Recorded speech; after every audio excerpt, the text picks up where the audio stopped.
Okay, I think we're going to go ahead and start. We will have the recording for later and we can share it with the people who signed up and others.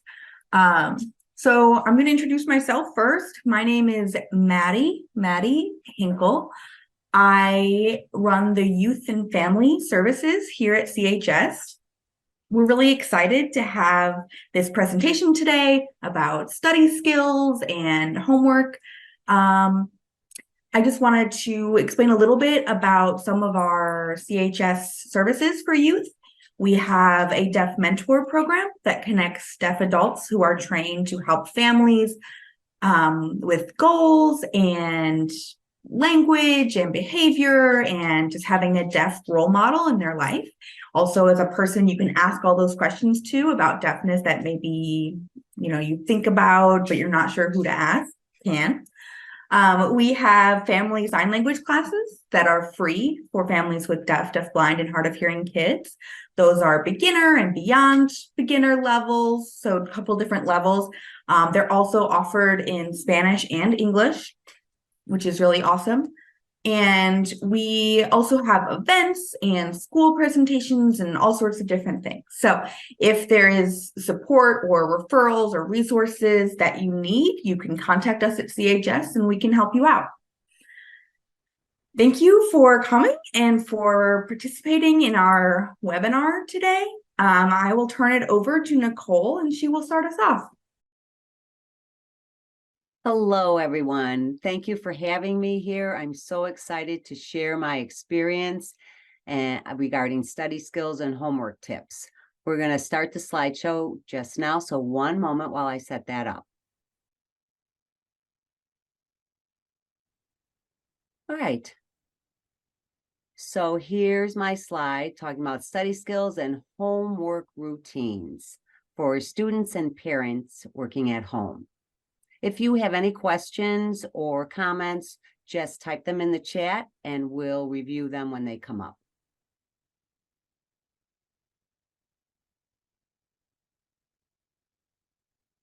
So please type in the chat and answer the question. How do you support your children at home when they're studying and doing homework? I would like to know, how do you support them? Just put your answers in the chat, please.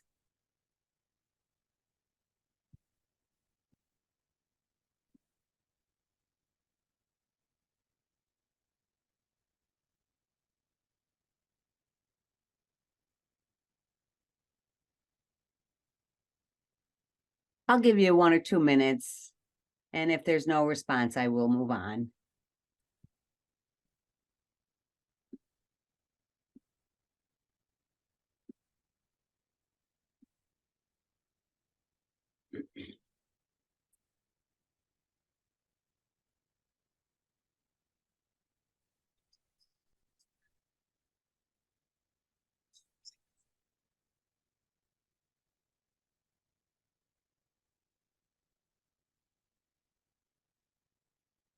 I think there are no comments in the chat, and that's great. I'll go to the next slide.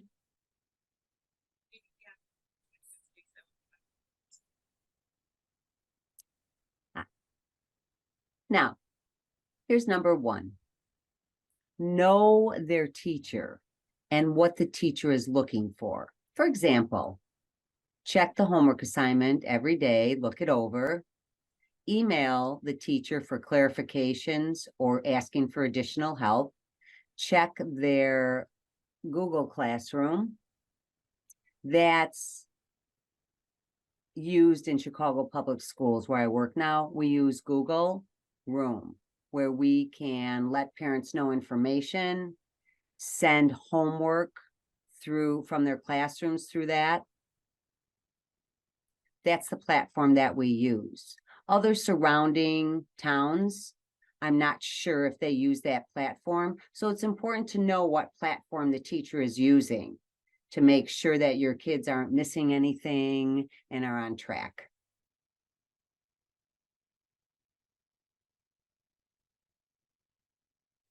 Secondly, have a routine, the same time, not switching from 3 o'clock, 4 o'clock, 7 o'clock. Keep the same time, the same expectations, and homework will become easier to do. Make sure there's a nice table set up, a friendly atmosphere. There's writing materials, scissors, glue, calculator, paper, anything that's needed. Have it nearby, not where someone has to go and get each particular thing. I have a quick story. When I was a little girl, I tended to get up and down a lot. And my mother said, "That's it. Sit down." And she put everything on the table. "Stay at this table till you're done with your work." And it really did help me to have everything there. Secondly, have good lighting, not a dim light, because with a dim light, your eyes work harder and you become tired and frustrated.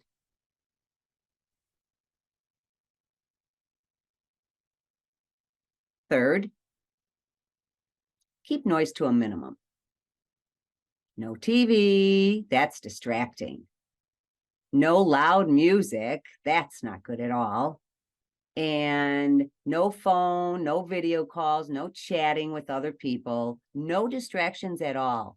This time is to focus on homework and study because your brain is ready to learn and do the exercises. Next, this says, exception. It's okay to call your classmate if you need help or talk about a project with another classmate, just so it's related to classwork, homework, and studying.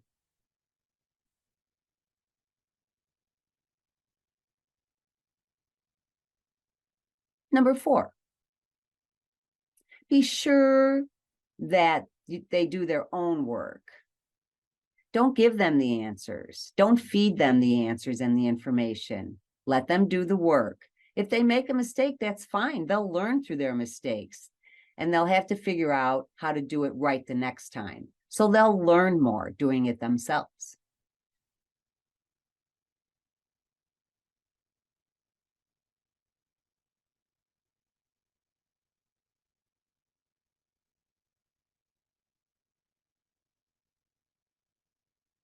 Number 5, you as the parents, be the motivator and monitor them. Ask your kids about the quizzes, their homework, tests, chat with them, talk with them about the work. That way you can see when they're feeling frustrated or when they're proud of what they've done or when they're not sure what to do. Have open conversations with them. Check the work when it's done, and then they know that there's an expectation that someone will check the work when they're done. If nobody's going to check their work, maybe they won't finish the work. But if you're asking them, "Are you done yet? Let me see it," they'll be more motivated to do it. Sometimes kids have a question, so make sure you're there and available to answer their question or help them out at the time they're doing their work. And more importantly, don't scold them or shame them if they got a bad grade. If they're really trying their best, sit with them and figure out why. What happened with the grade? Maybe they had a bad day or they didn't understand the questions completely. You don't know until you ask and talk with them.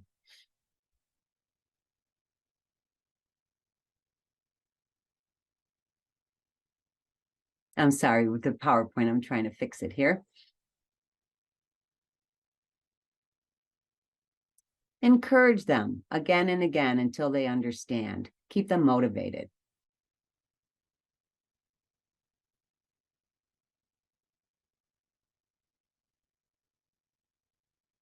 Set a good example. And that means if the kids see mom and dad reading books, they'll start to read books. If you don't do it, the kids won't do it. They won't make it important. Set a good example. If it's homework time, sit with them, stay with them in the room. They can do their homework and you can monitor that and read for yourself. And sometimes children are frustrated. Try not to get frustrated yourself. That'll just amplify the frustrations. Keep cool and calm when you're with them.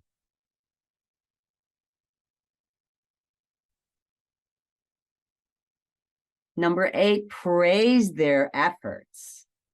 The work they've done, praise them. Post their good grades on the refrigerator.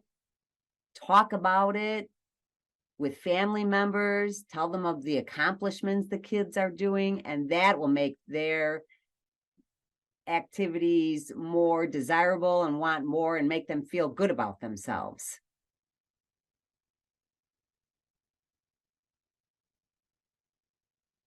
Now, we want to talk about visual materials. It's really critical because deaf and deafblind children depend on visual things. If the child is looking and doesn't understand something, Google a picture. And when they see it, they'll say, oh, is that what that word means?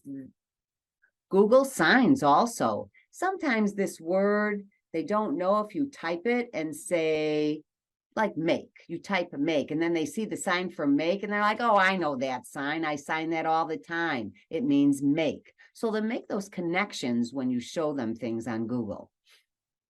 Videos. Make sure the closed captions are on. Not so that they understand the video, but so that they're reading. So they keep reading and keep that connection. Manipulatives, like tiles, circles, cubes, squares, toys, all different things that match the homework they're doing. Because hands-on activities that can be applied to what they're learning help them to learn more.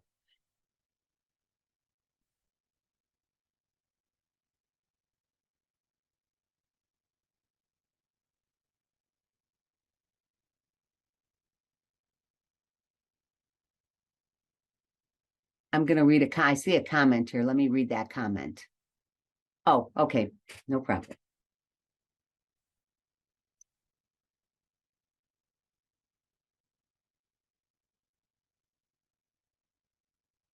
This is a slide talking about closed captioning. It has a lot of information on how to turn closed captioning on. Most of the time, you will see on the screen, the lower part of the screen, a small icon that says CC. If you click that, you will see the captions. You can do it on YouTube videos, other platforms.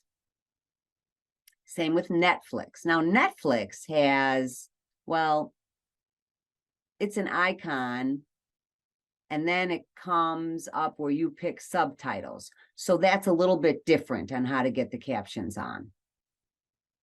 Closed caption helps to connect them to the material and the information, and it supports some kids who are hard of hearing. They can't quite hear it. When they see the word, then they can hear it and understand it better. And if the environment is loud, it's very hard to hear. So make sure you have the closed captions on and a less noisy environment. Google Hangout for meetings or Zoom also has closed captions. You can click and turn them on, and the captions will run through the time you're on. Also, please remember that captions are never perfect, not yet, so that you will see a few glitches and errors. You can ask for clarifications if you have questions on something.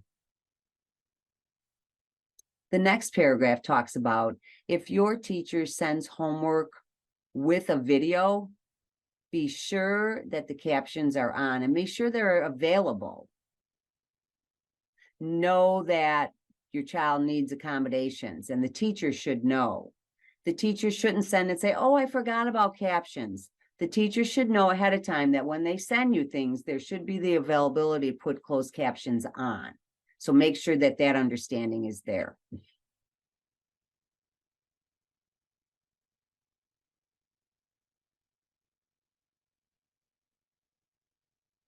Next, I'd like to talk about communication tips, such as tapping somebody on the shoulder.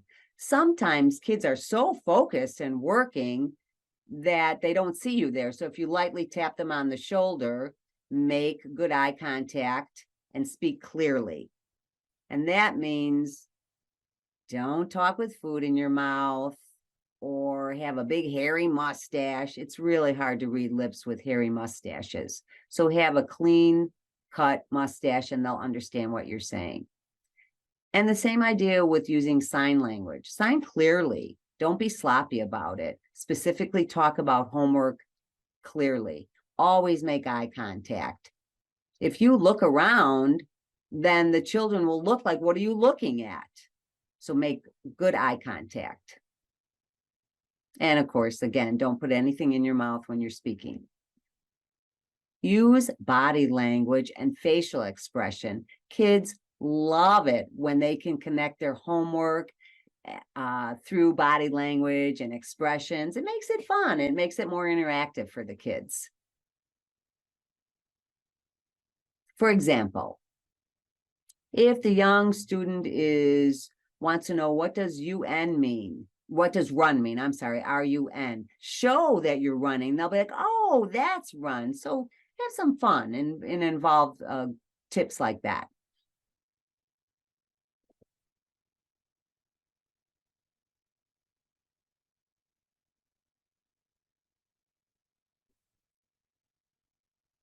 What are we talking about? Other captions? No?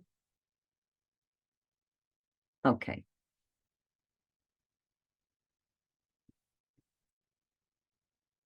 The last slide, I added resources. This is called DCMP, Described and Captioned Media Program. This is a free resource.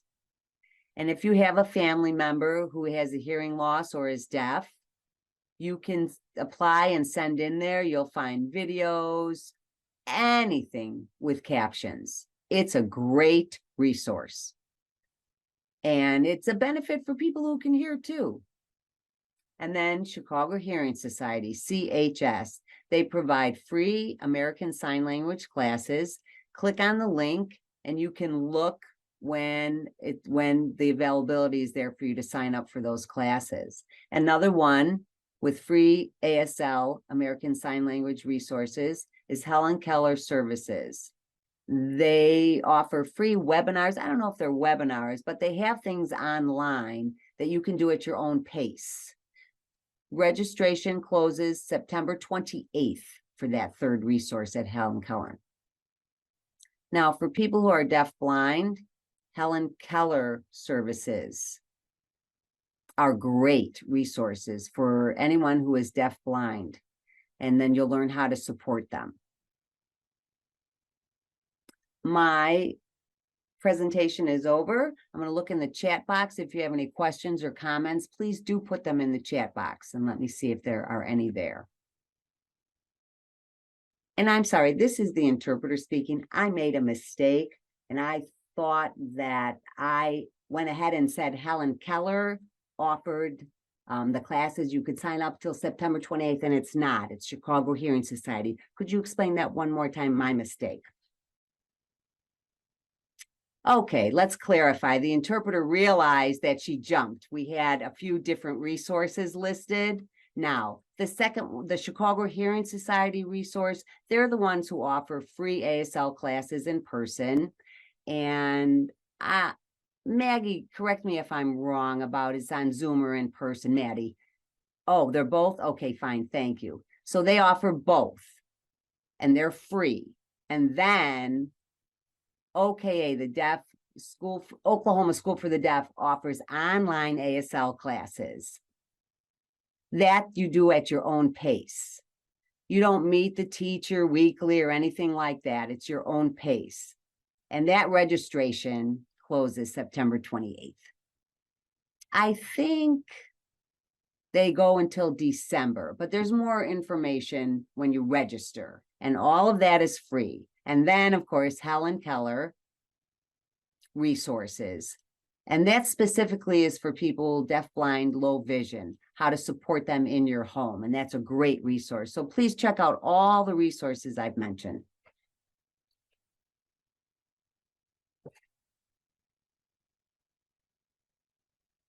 If you're struggling learning at home, maybe this is a new concept, maybe you're in high school.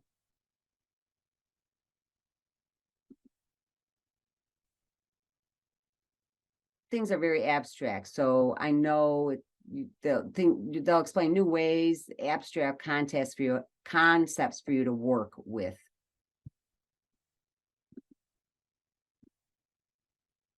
Yes, ask the teacher if you're stuck, how to support your students. Teachers have many resources that they can give you to help you at home.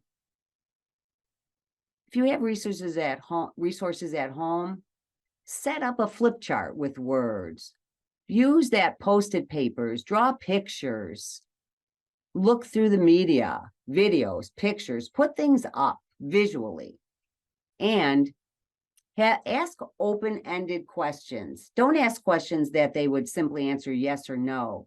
Say, why do you think that happened? Sometimes students will struggle and then they'll think about it and re-explain.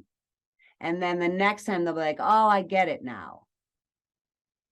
Who did it? What happened? Things like that. Ask those type of questions. And really,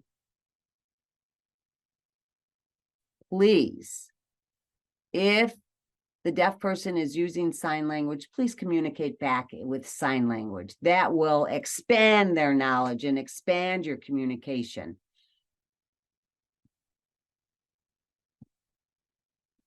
So adding to that, I know with the teachers, they introduce new words, new concepts, new vocabulary.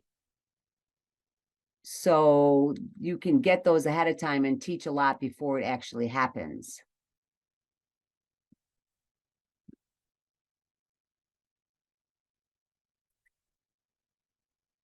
Somebody was typing that they couldn't hear something, so I think Maddie's fixing something. You need to pick which audio you would like, English or Spanish. Okay. So what did you say before that, Maddie? Pre-teaching. You can use that with new concepts so that they understand everything involved in that concept. Could you describe that a little bit for parents? Yes. For example, let's see, let me think of an example. Run, the word run. I love that word. I used to teach elementary school, but run, R-U-N, has 11 meanings, 11. And a lot of students thought run meant everything was just running and, you know, like a person running. But I'll teach them water is running. Does that mean the water's running away? And the kids look at me and they watch me sign it and think, water's running? Do you really think water's running? Do you see water running? And they say, no, it's running out of the faucet. And then they get the concept. It's a different sign. So if you explain it beforehand, and then when you can't just say the water's running. Explain it beforehand, and then when they read it, they'll know the concept of water running as opposed to a person running. Okay, so let me think of another example. Okay. Root words. Read, R-E-A-D. People know what it means to read something. What if I add misread? How do you break down MIS and discuss it? And then when you put it with read, it means you misunderstood what you read. So you have to break down the words, talk about the root word, prefixes, suffixes. There's a lot of pre-work before the actual reading happens. And one more example would be, I teach high school now, geometry, algebra.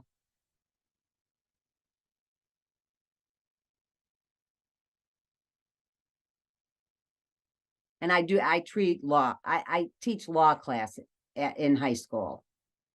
We talk about the Bill of Rights. and there's a lot of pre-explaining. I can't just put up the Bill of Rights, say, here's the First Amendment, freedom of speech. The kids wouldn't get that concept. Why was it set up? What's the concept behind it? So I really have to go deeply into the meaning of it so that the students can understand and make the connection to the Bill of Rights. Maddie said, how can parents use that pre-teaching experience at home? Funny you asked me that question. I did go into my teacher mode, and you asked me that before, how parents could help. I just sometimes can't turn that teacher mode off, what you would do in the classroom. So at home, parents, like I said, you'll be given resources, Google Classroom. The slides will be sent to you, and maybe they'll say, hey, I saw something out of the Bill of Rights. And then you can go ahead and explain it, chat about it, ask open questions with your student before. Then when it switches over to homework, it makes their homework easier to complete.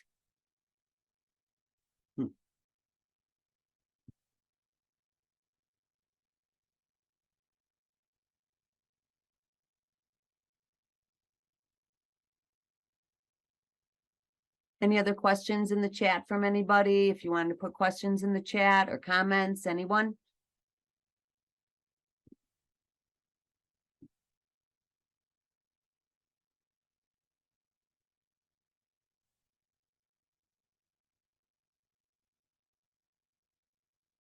Reading can be difficult, and it's difficult to connect to the words. How can parents support reading and develop that better at home?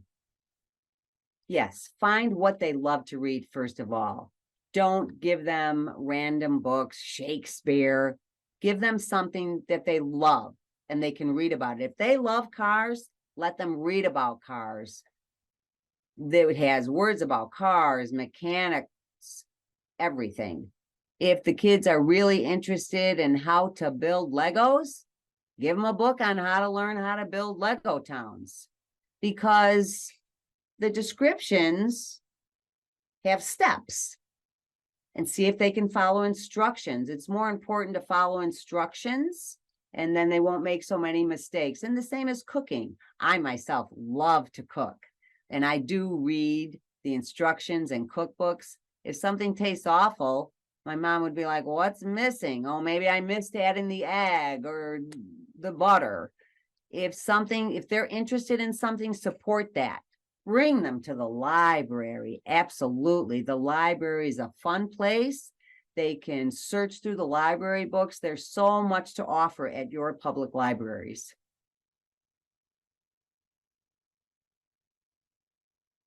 Someone said they were late and they showed up. Do you have any key points that you want to say again for the people who might have showed up late? And this is recorded, so we will let people watch it again. Yes. What did they say? Teach writing sentences. Okay. Someone asked the question, how to teach how to write sentences. Well, writing is hard for everyone because we rely on our visual cues so much, and we express visually and take in things visually. But when you express things in writing, it's harder. Well, because your brain, and it's happened to me, when I understand things, how to transfer that onto paper and write it, I get a block. You get nervous. I understand that. Give your child an easy way to follow steps and transition into writing. You can sit and talk about things and say, that's very good. Now go ahead and write that down. That's a very supportive thing. For deaf students who use sign language, now, I'm a teacher, and sometimes my students who sign in ASL, I tell them videotape yourself. And then we'll help them take that story from the videotape, and switch it over to writing. That helps them. Writing takes a lot of practice. Nothing will be perfect. Many errors will be made.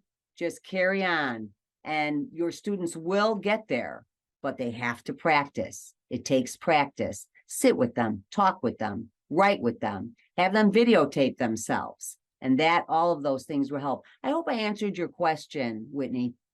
Is that good?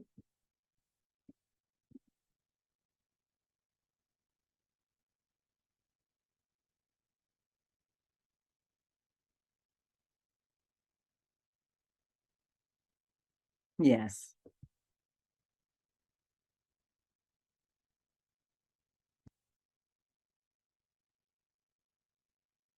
With different parts of the sentence, Maddie's saying maybe you can show them how to set up the different parts of the sentences. Absolutely.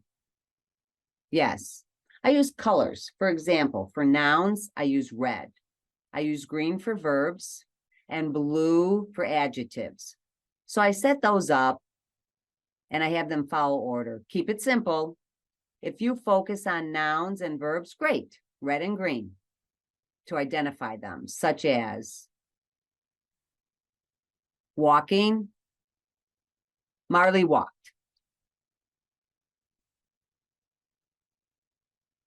What you can write them and label them, but be consistent so they know the verb is related to action and the noun means a thing or a place or a person. Right now, they might feel that they get that concept and then they're bored. Add an adjective, big girl, stomping when they walked. So add the words. And I do use the colors with my kids, and that is helpful. Maddie said, that's a good idea. The point is that writing is to express yourselves. And to start with, you can use simple sentences, and that's fine. And then add to that. The color idea is a great idea. And Nicole is saying, yes, it is helpful. And also, maybe I should host another webinar on how to teach writing and specifically focus on reading. But quickly, a lot of reading has bridges. And the bridges mean, let me give you an example. Climbing a tree, up the tree. But the student maybe will look and think, what does up the tree mean? And then you show it, signing them going up your arm and into the tree. So that's good to show them that in sign language. Another example would be, I'm going to think of a different example. Let's see. Oh, I have one. Dressing a turkey. People think, what? Putting clothes on a turkey? No. So then you explain that concept and how that word is different in a different sentence. You know, I'm getting off track. I'm getting all excited about how to support your kids at school, because that's really important. So just like Maddie said, there's a lot of pre-knowledge needed before you start that homework. There's a lot of explanations, pre-knowledge, which makes the homework easier to do. And Maddie said, I'd like to add that sometimes one hard thing is understanding what the question is actually means and what they're asking. So that's something to help the kids with on their homework, to understand what the question means. Maybe they know the concept and the idea, but it's hard to figure out what the question wants from them. So you can help them figure that out, how to read questions for the true understanding of what the point is of the question. That helps a lot. And Nicole is saying, one more thing I thought of. It doesn't have to happen during homework time, but at the dinner table when you're sitting around asking questions. Ask questions. How was school? What did you learn today at school? And if they say they learned about the 50 United States, then that can lead into homework at night, working on it. So it doesn't have to be only at homework time. It can be at the dinner table to have them express themselves. And the other kids in the family learn things too then when you have those conversations. And Maddie says, very good point. It's important to have conversations often with your children, not only at homework, but providing them with good information and being a role model. And they can learn new words and new concepts in conversations and learn how to express what they're learning to you. Okay. Nicole, any more questions or comments? Put it in the chat. Comments, questions.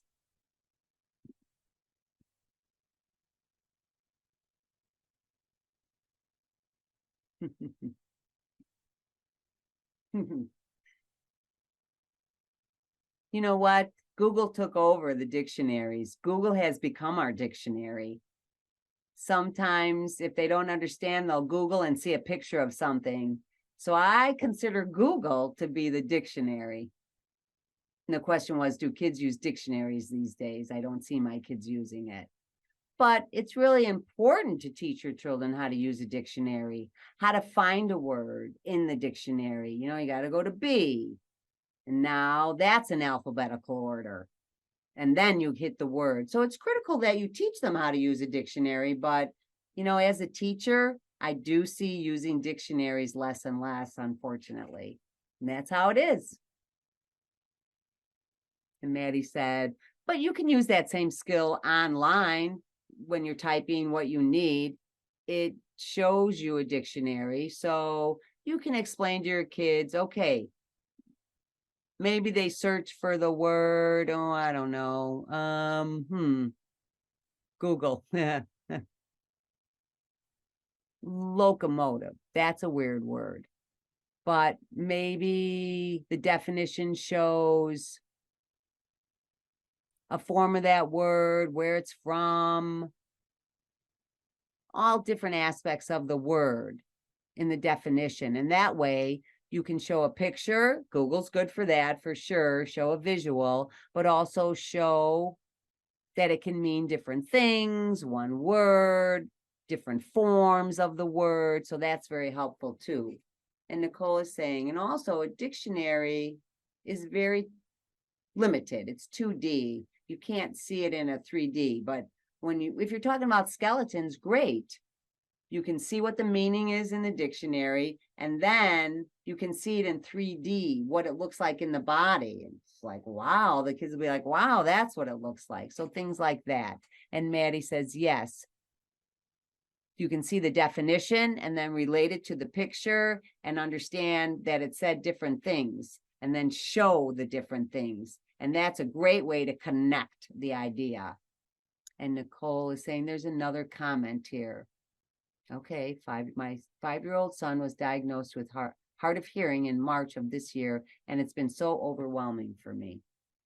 And Nicole is saying, at 5 years old, I assume your child is already in kindergarten. I would say already in kindergarten. Okay, yes. If they're in kindergarten and your school district, get your teacher to support you with resources. Get an IEP, individual education plan. When you hear first, my son is hard of hearing, it's overwhelming. You don't know what to do. Stop, take a deep breath. Look at me. I'm deaf. I'm fine. Your child will be fine. You're going to learn more through this journey. Be there for your son, what he needs. Show him that you're on the journey with him. Great, great. He has an IEP. And Maddie is saying, yes, the support helps. The process is very overwhelming. There's a lot of people in an IEP. And yes, Nicole is saying you have the right, as a parent, you have a list of rights, serious rights, placed in the program with students like him. Well, that's good. Make sure that you know your son's capabilities and push him. He can do it. Make sure he knows that you're supporting him and pushing him to be able to do what he can do. And Maddie said, like I said before, it's important to connect with the teacher at the school and the staff at the school. So what they have, you can transfer and use at home. So I know you feel like you don't know where to start. Talk to the teacher at school. That's the first place to start. What are they working on? How can you transfer that to home? That would help a lot. And Nicole's saying, I was working in early intervention a while ago, and I noticed that parents, when they learn that their child is deaf or hard of hearing, right away they feel their world has become small and they feel so alone. But understand there are other parents out there that feel the same as you do, and you need to connect with them. The program that he's in school, maybe the other parents in his classmates, you can talk to them on how they support their students, and get a play date with the other kids, socialize with those parents, socialize with the other kids that are in his classroom, develop your community that way. So really, there's no reason to feel alone. You will be stunned that the world is larger than you thought with this diagnosis. Really, I know your son? Do you live in Chicago? Oh, let's see. Really, I'm thinking. Now I'm curious who he is. His name is. Oh my goodness, yes. Jar, I met him last spring. What a sweetheart. Such a bright child. Such a bright child. You know, I don't want to go off track on this, but I must say he's smart. He has a lot of capabilities. He pays attention and follows things visually. I'll get in touch with you after this webinar. And Maddie said, every child is different. Maybe some need help in a certain place to learn and others don't like that. So pay attention to what your children enjoy. Help them learn. Communicate with the teacher always, always. Find things at home that will help your students.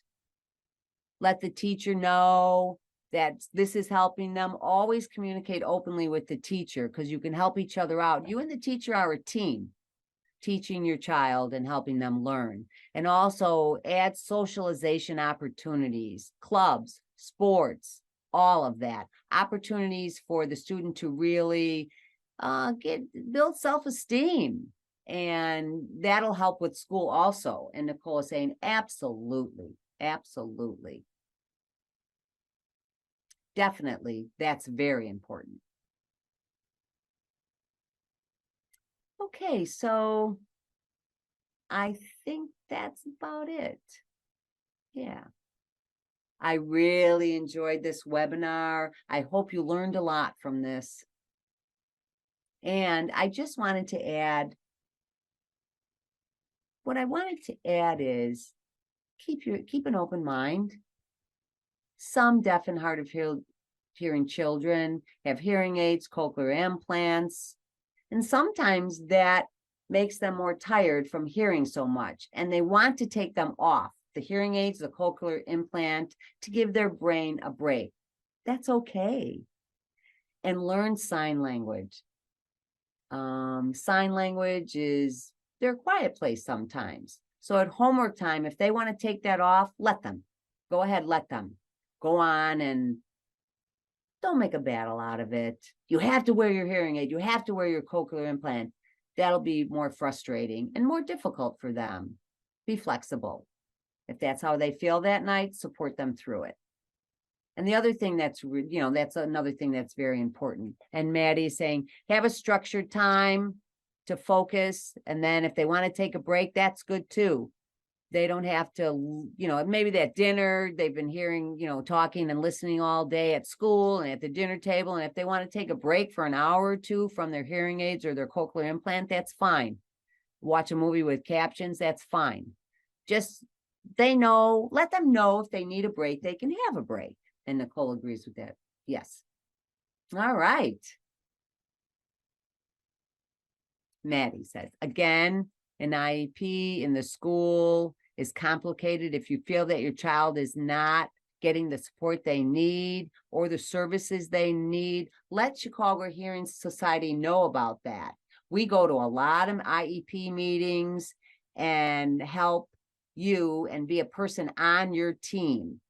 So it's good to have someone outside of the school there.